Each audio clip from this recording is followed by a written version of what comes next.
Lakini bro, kuna siku tutatoka kwa hii life. Hii life ya msoto hii. Hii tutatoka mazee. Acha tu. Boss, unaona wewe document zako zimekuwa sawa. Pia wewe usijali. Kwani anapiga simu saa hii? Si yeye. Si dakika moja. Hello bosi. Hello. Sisi ndio wale vijana wenye tulikuwa tumekuja ku apply kazi. Naongea na Mr. Lenana. Unaongea na Yasin. Lenana yuko. Lenana hata nilimwacha ni kama alienda ku apply kazi kwingine. Yuko. Mwambie so huenda kesho anaweza kuja kazi kama ako hapo karibu. Sawa bosi. Kwani nilikuwa nakupigia. Ni mama tu alikuwa amenipigia, kuna kitu ilikuwa nafaa nimtumie. Ni mama ndiye alikuwa ananipigia. Okay. Kila kitu iko sawa. Sawa tuende hivi.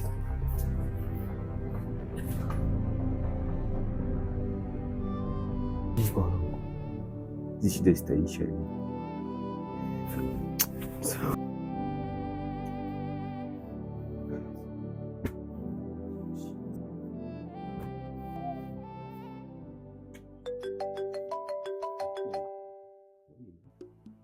Halo.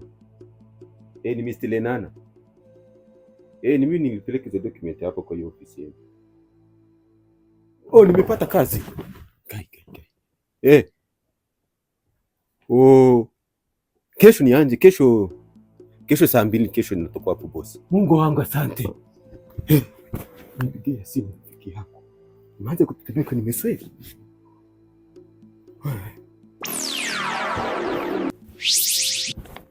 Pigia simu sasa, umwambie umepata kazi. Hapana. Kaa kimya. Subiri kwanza mambo yake yaende. Yasin amekuwa na wewe kila wakati. Mbona unataka kumficha? Lenana, sio kila mtu anafurahia mafanikio yako kwa makini. Chukua simu yako, pigie sasa hivi. Furaha ya marafiki ni kushare. Lenana, urafiki wa kweli si lazima mwambie mafanikio yako. Linda ndoto yako. Chunga usipoteze urafiki. Kila time ukimwambia mambo yako, huwa inaharibika. Ukifanikiwa, usikimbilie kuambia kila mtu. Ngoja matokeo yajionyeshe. Si kila mtu anayekuita rafiki anakutakia mema. Kuwa makini.